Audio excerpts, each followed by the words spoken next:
मोरो में बरसात सबब बचाव बंद के खतरो वधी वियो आहे। इलाइके वासियुनि जी के सार नदी उन हवाले सां पेश आहे। मोरे मां धरती टीवी न्यूज़ जे रिपोर्टर सादिक ज़रदारी जी ये रिपोर्ट।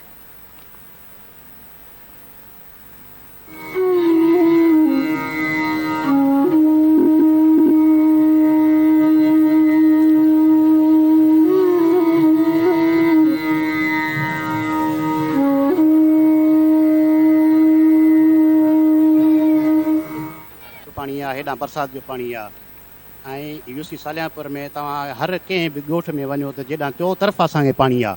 उन खां पोइ जेको आहे सो वरी ॿोॾ जो पाणी आहे। दोस्तनि तव्हांखे ॿुधायो त जेको आहे सो को जॻह वांदी न आहे जिते बंदि के घार न पियल हुजनि। असां हिते बीठा आहियूं थिया त जेको आहे सो हितां को बि न को हिन महिल ताईं को ऑफिसर आयो आहे, न को नंढो न वॾो अथव ऐं खॾा बंदि कयो या छा, को बि हिन महिल ताईं साईं शिकायत जेको आहे सो पाण जेको आहे सो ख़बर न आहे अलाए किथे सुता पिया आहिनि, छा आहे नेट ते असां भरे ऐं जेको आहे सो माना मोकिलिया आहिनि। इहे छा उन्हनि ॾिठा कोन था जा वरी जेको आहे सो निंड में आहिनि या छा आहे। सभिनी खे माण्हुनि खे ख़बर आहे त छा करिणो आहे छा न आहे करिणो। ॿोॾ जो सिलसिलो आहे त जेको आहे असां वञूं या हेठियुनि खे हिदायत कयूं।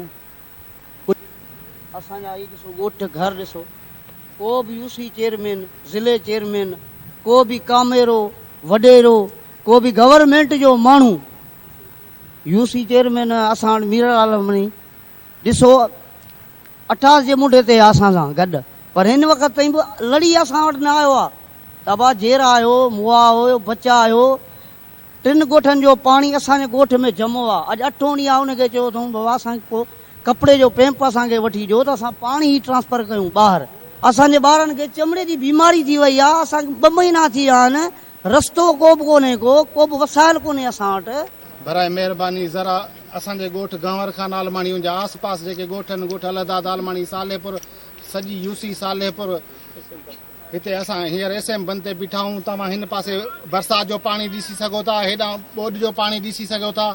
असांजो बंदि खे एतिरा घारा पियल हिन जो हींअर ताईं को बि गवर्नमेंट जो अमलदार को दारोगो को बेलदार हिकिड़ो कोडर जो लपो बि हिते हींअर ताईं न आयो आहे। असां दाहूं करे करे थकिजी पिया आहियूं, हींअर ताईं को ऑफिसर न पहुतो आहे। बराए महिरबानी असांजूं ज़िंदगियूं बचायो, असांजा ॻोठ बचायो, असांजा बंदि बचायो।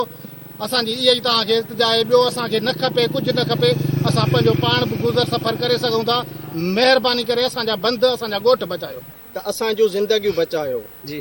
असांजो बंदि टुटण वारो आहे, ॻोठ में बारिश जो पाणी बीठो आहे, उन सां गॾोगॾु असांखे वॾियूं मुश्किलातूं आहिनि। प्लस में असांजो ॻोठ मां पाणी बि नथो निकार थी सघे ऐं बंदि खे बि वॾा घारा आहिनि। मां अपील थो कयां वस वारनि खे त असांजूं ज़िंदगियूं बचायो, ॻोठ खे बचायो ऐं पाणी कढायो।